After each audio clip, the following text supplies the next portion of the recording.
میرا خیال ہے اس میں جو ایک 2019 میں پازیٹیو چیز آئے گی وہ یہ ہے پاکستان میں انڈسٹریل سیکٹر کا ریوائول، اور آئی ڈونٹ نو کہ حکومت اپنی انڈسٹریل پالیسی جو ہے وہ کیوں ریویل نہیں کر رہی، ان کی کافی حد تک تیار پڑی ہے۔ اسی طریقے سے نئی تجارتی پالیسی اور جو ایکسپورٹرز کے میجر کنسرن تھے FBR سے متعلقہ وہ مجھے معلوم ہے کہ ایڈریس کیے جا چکے ہیں۔ اگین مجھے سمجھ نہیں آتا کہ ابھی تک وہ چیز جو ہے ابھی حکومت جو ہے اس کو ریویل کیوں نہیں کر رہی۔ جو US اور چائنا کی ٹریڈ وار ہے اس میں پاکستان کے لیے کافی بڑا پوٹینشیل موجود ہے، کیونکہ بہت سی ایسی چیزیں جو کہ چائنا پہلے US سے منگوا رہا تھا اب پاکستان کے پاس اس میں آئے گی، کافی ساری کیپیسٹی بلڈ ہو سکتی ہے کہ پاکستان ادھر جانا شروع کرے۔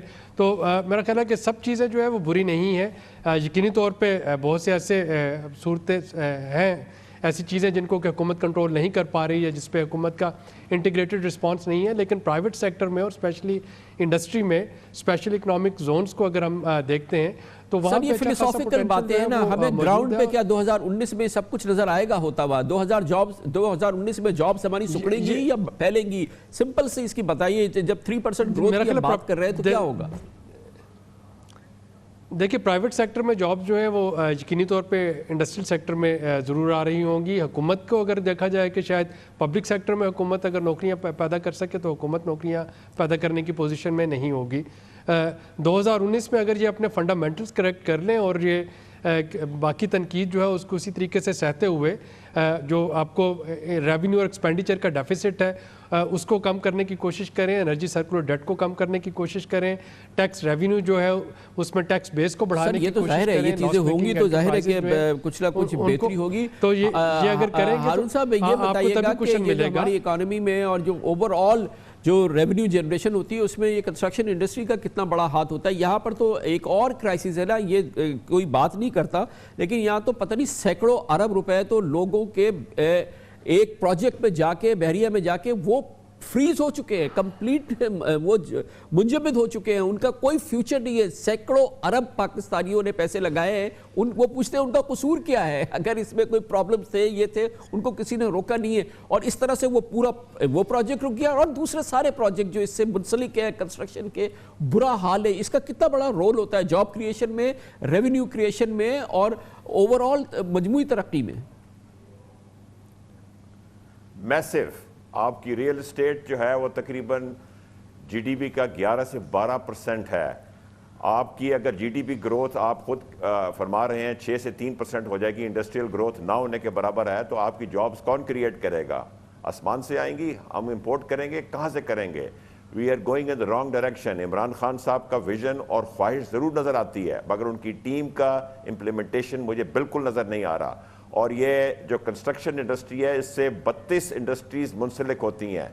ایک اصول ہوتا ہے کہ آپ ٹیکس لگائیں، ڈیٹرنس پیدا کریں، سب کچھ کریں مگر معیشت کا پہیہ نہ روکیں۔ معیشت کا پہیہ تیزی سے گھومنا چاہیے، کاروبار بند نہیں ہونا چاہیے، at the cost of trying to eliminate corruption and bring deterrence. آپ اکانومی کو برباد نہیں کرنا چاہیے جو ابھی ہو رہی ہے۔ میرا خیال ہے کہ پوری ڈائریکشن چینج کرنی پڑے گی اور کچھ ٹیم میں تبدیلی لانی پڑے گی۔ مجھے ابھی نظر نہیں آ رہی، یہ سب وشفل تھنکنگ نظر آ رہی ہے۔ بہت بہت عقیل بھائی، جابز کریٹ کیسی ہے؟ 1 کروڑ جاب کی بات کی تھی عمران خان نے، اور یہ کیا آپ کو پتہ ہے آپ کراچی میں رہ رہے ہیں کتنی جابز جا رہی ہیں؟ لوگ آپ کے پاس آتے ہوں گے عقیل بھائی، نوکریاں گئی۔ جاب کریشن ابھی نہیں ہو سکتی۔ آپ جب مونیٹری ٹائٹننگ میں جاتے ہیں سر، جاب کریشن نہیں، جاب ہولڈ جتنی جاب ہیں وہی تو رکھیں، وہ بھی نکال رہے ہیں، ان کو بھی نکال رہے ہیں۔ دیکھیں آپ اس وقت مشکل ٹائم میں، ٹھیک ہے نا، آپ پاسبل نہیں ہے کہ آپ نئی جابز نکالیں، پاسبل نہیں ہے، کیونکہ جب بھی مونیٹری ٹائٹننگ ہوتی ہے جاب سر یہ عوام کو کون سمجھائے گا؟ یا آپ پبلک کو بولیں گے مونیٹری ٹائٹننگ ہے اس لیے تمہاری نوکریاں ختم، یہ کیسے سمجھ آئے گی سر؟ گروتھ کم ہوتی ہے، اکنامی سلو ڈاؤن کی جاتی ہے۔ یہ آئی ایم ایف نے جو آپ کو یہ باتیں کی تھی وہ آلموسٹ آپ پوری کر چکے ہیں۔ اب اس گورنمنٹ کو چاہیے کہ فردر انٹرسٹ ریٹ نہ بڑھائیں، فردر ڈیویلیوشن نہیں ہونا چاہیے، اور مجھے بھی لگ رہا ہے کہ یہ فردر اب کوئی سٹیپس نہیں لیں گے کیونکہ آئل پرائز گرنے کی وجہ سے ان کے کچھ مسائل حل ہو گئے، کیونکہ ان کے سیل ٹیکس ریونیو بھی بڑھ جائے گا۔ بہت بہت شکریہ عقیل بھائی۔ عقیل کریم ڈیڈی صاحب ہمارے ساتھ تھے، شہباز رانا ہمارے ساتھ اسلام آباد میں تھے، عابد قیوم سلہری اور ہارون اختر خان۔ پاکستان کی معیشت کا بھرپور جو اس وقت جائزہ لے سکتے تھے وہ ہم نے لیا ہے، آگے کی طرف جھانکنے کی کوشش کی ہے۔ لیکن حکومت کہتی ہے کہ حالات اچھے ہوں گے، جو اقدامات کیے جا رہے ہیں اس سے بہتری آئے گی، ملک کے اندر بھی سرمایہ کاروں کا کانفیڈنس بحال ہوگا، بیرون ملک سرمایہ کاری بھی آئے گی، اور اس سلسلے میں بھرپور اقدامات کیے جا رہے ہیں۔ وہ تصویر بھی ہمیں دکھانا لازم ہے، وہ ہم آپ کو دکھائیں گے۔ کہا جا رہا ہے کہ بیرون ملک سرمایہ کار بڑی تعداد میں پاکستان میں سرمایہ کاری کریں گے، ریکارڈ سرمایہ کاری 2019 میں ہوگی انشاءاللہ۔ پاکستان کے اندر بھی سرمایہ کاروں کا اعتماد بحال ہوگا۔ وہ سب کچھ کیسے ہوگا، حکومت کا موقف دیں گے بورڈ آف انویسٹمنٹ کے چیئرمین جناب ہارون شریف ہمارے ساتھ ہوں گے چھوٹے سے وقفے کے بعد۔ Welcome back. وقت سے قبل ہم بہت سیر حاصل بحث کر رہے تھے پاکستان کی معیشت اور کاروبار کے حوالے سے جو سرخ بتیاں جل رہی ہیں، جو کہ ریڈ فلیگز ہمیں ہر طرف نظر آ رہے ہیں۔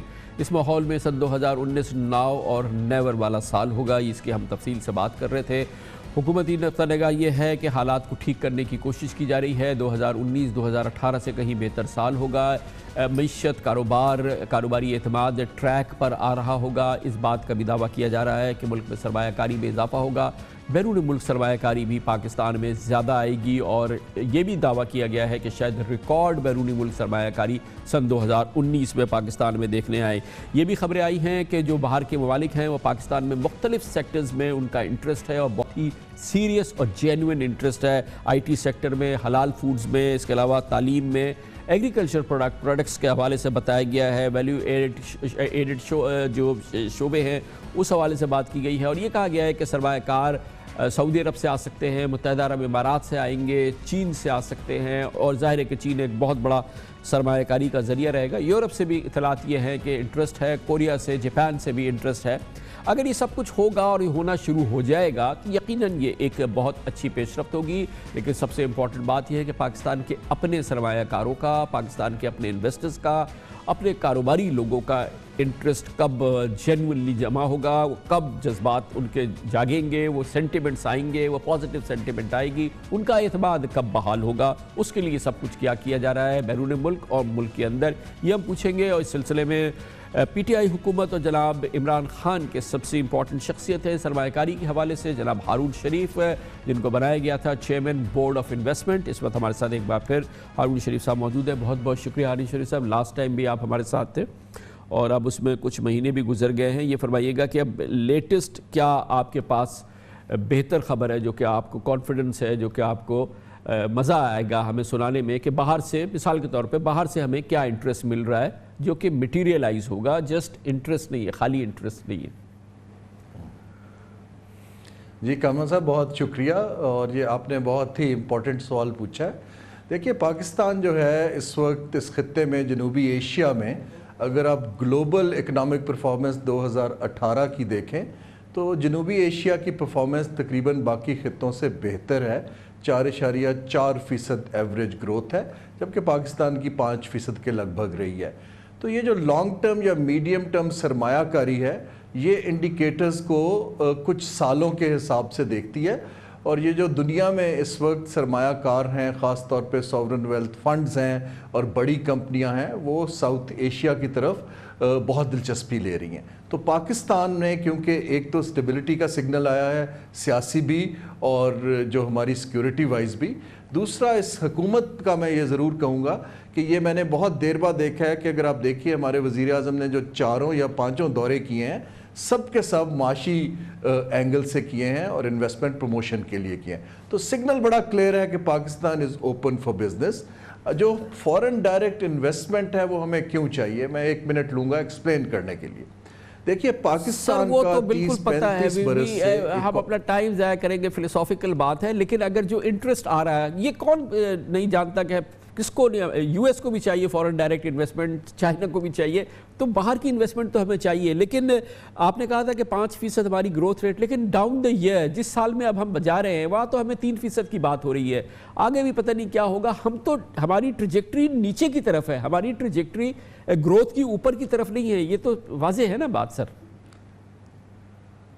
دیکھیے ہماری اگر ہم نے انڈسٹریل سیکٹر میں انویسٹمنٹ کو لانا ہے اور ریوائیو کرنا ہے، تو میں آپ کو یہی بتانا چاہ رہا تھا کہ ہمیں جو انویسٹمنٹ کی ڈائریکشن ہے اس کو ریئل سیکٹر میں ڈالنا ہے۔ اب کانکریٹ ایگزامپلز کیا ہیں؟ جب یہ سگنل دنیا کو گیا ہے تو پہلے چین ہمارے ساتھ کام کر رہا تھا، لیکن اب باقی ممالک نے بہت کانکریٹ انٹرسٹ لینا شروع کر دیا. جیسے آپ نے سیکٹرز ابھی بولے تھے، پیٹرو کیمیکلز کا سیکٹر ہے، اس کے علاوہ لاجسٹکس کا سیکٹر ہے، فوڈ کا ہے، اس کے علاوہ کنسٹرکشن کا سیکٹر ہے. تو اس کے اندر کمپنیز اس وقت ہمارے ساتھ MOUs کی سٹیج پر آ چکی ہیں. آپ نے بالکل بجا کہا کہ جو ہمارا اندرونی سرمایہ کار ہے اس کا کیسے اعتماد بحال کیا جائے. تو میں یہ عرض کرنا چاہ رہا تھا کہ زیادہ تر جو بیرونی سرمایہ کاری آ رہی ہے وہ جوائنٹ وینچرز کی شکل میں آ رہی ہے، جہاں پہ لوکل بزنسز انٹرنیشنل کمپنیز کے ساتھ مل کر لگا رہے ہیں. اور میں آپ کو اگزامپلز دیتا ہوں. ابھی کچھ دن پہلے فوٹون چائنا کی کار کمپنی ہے، اس نے لوکل گروپ کے ساتھ مل کر یہاں پر کاروں کی مینوفیکچرنگ اسمبلی شروع کی ہے. اسی طرح گلاس مینوفیکچرنگ ہے. اسی طرح پورٹ ڈیولپمنٹ کی بات ہو رہی ہے. ارامکو جو کہ ریفائنری لگانا چاہ رہا ہے وہ PSO کے ساتھ مل کر کام کرے گا. تو یہ کہنا کہ خالی یہ باہر سے آ رہی ہے، وہ بالکل آ رہی ہے، لیکن لوکل سرمایہ کار اس کے ساتھ پارٹنرشپ کر رہے ہیں، جو کہ بہت ہی خوشائند بات ہے. میں آپ کو بالکل ریئلسٹک نمبرز دے رہا ہوں ایز اے پروفیشنل.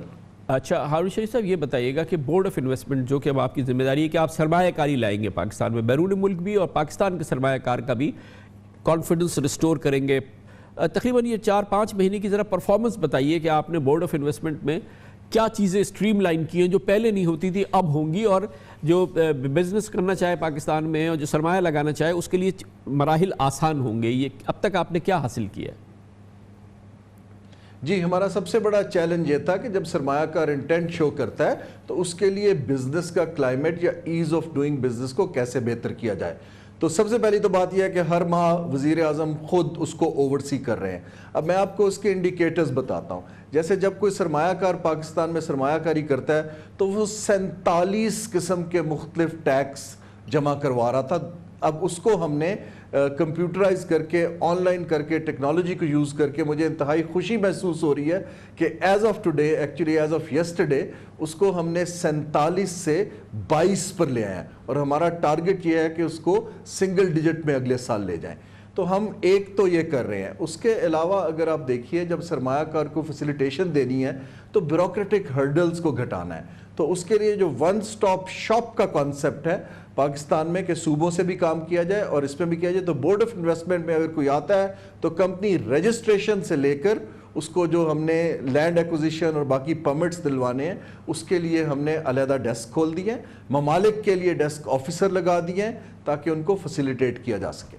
اور جو پاکستان میں آنا جانا بھی بڑا مشکل ہے نا سر. ہم لوگ ویزاز، ہماری رجیم بڑی خراب ہے، ہمارا مسائل بہت زیادہ ہیں، لوگوں کو آنے میں بڑے شدید مسئلے ہیں. اس پہ بھی کچھ کیا جا رہا ہے؟ جی کامران، اس میں 2 اینگل ہیں. جہاں تک تو بزنس ویزا کی سٹیمپنگ ہے وہ میں نے خود اس کو اوورسی کی ہے اور وزیر اعظم کی ہدایت پر کی ہے. وہ پاکستان میں اتنی مشکل بالکل بھی نہیں ہے، 24 گھنٹے میں بزنس ویزا مل جاتا ہے. جو امیگریشن کے مسئلے ہیں اور یہاں پر فیسیلیٹیشن کے مسئلے ہیں اس کے اندر کافی بہتری کی گنجائش ہے تاکہ انویسٹر کو ایک ویلکمنگ انوائرمنٹ دیا جا سکے. اس کے لیے ہم ایک ای گیٹ کا کانسیپٹ انٹروڈیوس کر رہے ہیں تاکہ پہلے سے پری سکرینڈ ہو اور وہ آئیں اور یہاں پر سرمایہ کار کو محسوس ہو کہ پاکستان ان کو ویلکم کر رہا ہے. اس کے علاوہ 3-4 اور چیزیں بہت ضروری ہیں سرمایہ کار کے لیے. ایک تو جو لینڈ کی ایکوزیشن ہے، اس کے علاوہ اس کو ایک فائنینسنگ کی ضرورت ہوتی ہے. پھر آپ کی ٹیکسیشن کا مسئلہ ہے. اب اس کے لیے جو ماڈل ہے، ابھی ہم نے، آپ کو یاد ہوگا 2 ہفتے پہلے میں چائنا گیا تھا تو انڈسٹریل کوآپریشن کا MOU سائن کیا. ہم اس کے لیے 3 ہم نے جو ہمارے انڈسٹریل زون ہیں ان کو پرائرٹائز کیا ہے. ایک صوبہ سرحد میں، سرحد کیا KPK میں ہے جو کہ رشکئی کا ہے، دھابے جی کا سندھ میں ہے، M3 کا پنجاب میں ہے. ہم ان زونز کے اندر اگر plug and play one stop shop دے پائیں گے تو سرمایہ کار کو نہ صرف ٹیکس کے اور باقی انسینٹیوز ہیں بلکہ زمین کا مسئلہ، فائنینسنگ کا مسئلہ، کسٹمز کا مسئلہ، انٹرنیٹ، لیبر، سارے انشاءاللہ حل ہو جائیں. تو پاکستان کا جو ماڈل ہے انڈسٹریل ڈیولپمنٹ وہ اس طرف جا رہا ہے. اچھا، اور یہ 2019 کے لیے اگر ہم بات کریں، اس سال میں جہاں پہ آپ نے انٹینٹ کی بات کی کہ فورن انویسٹرز کا انٹینٹ سامنے آیا ہے، MOUs کی بات ہوئی ہے، کیا ہم 2019 میں جو کہ اس کا پہلا میجر مائل سٹون ہوتا ہے کہ فائنینشیل کلوز وغیرہ ہونا شروع ہو، وہ آپ کن پروجیکٹس کی دیکھ رہے ہیں پاکستان میں سرمایہ کاری کے حوالے سے، جو کہ پہلی چیز ہوتی ہے کہ ہاں اب یہ صنعت یہاں لگے گی؟ جی میں جہاں تک سعودی عرب کی ریفائنری ہے اس کے لیے تو بہت پر امید ہوں کہ اس کی فیزیبلٹی 2019 میں ہو جائے گی اور اس کی فائنینسنگ کی ارینجمنٹ شروع ہو جائے گی. اسی طرح پارکو کی ایک ریفائنری ہے جو ہب میں ہے, اس کی ایکسپینشن بھی کافی حد تک پر امید ہوں. میرا اپنا ذاتی خیال ہے کہ انرجی سیکٹر اور پیٹرو کیمیکل سیکٹر میں ہم انشاءاللہ پچھلے سال کی نسبت دگنی سرمایہ کاری انٹرنیشنل لے پائیں گے 2019 میں. اس کے علاوہ اگر آپ دیکھیے تو بہت سے جو جیسے میں نے سوورن ویلتھ فنڈز کی بات کی جو تیل درآمد کرنے والے ممالک تیل ایکسپورٹ کرنے والے ممالک ہیں ان کے ہیں, وہ یہاں پر ہمیں بالکل ہمارے پروجیکٹس کے اندر فائنینشیل مارکیٹس کے اندر انویسٹ کرنے کے لیے تیار ہیں. میں خاصا پر امید ہوں. ہمارا جو چیلنج ہے وہ پالیسی کو کنسسٹنٹ رکھنا ہے اور انویسٹر فرینڈلی رکھنا ہے, اور اس کے علاوہ ایک مائنڈ سیٹ بدلنا ہے کہ ہماری نمبر 1 پرائیورٹی جو ہے وہ انویسٹمنٹ کو پروٹیکشن اور پروموشن ہے. یہ کام ایک تواتر کے ساتھ اگر سگنل جائے گا تو یہ سرمایہ کاری بڑھتی جائے گی. تھینک یو سو مچ. بہت بہت شکریہ جناب ہارون شریف, بورڈ آف انویسٹمنٹ کے چیئرمین ہیں. حکومتی موقف ہم آپ کے سامنے پیش کر رہے تھے سرمایہ کاری اور حالات میں بہتری کے حوالے سے. اس کے ساتھ ہی ہمارے آج کے پروگرام کا اختتام ہوتا ہے. کل آپ سے پھر ملاقات ہوگی انشاءاللہ. کل تک کے لیے کامران خان کو اجازت. اللہ حافظ. ناصر.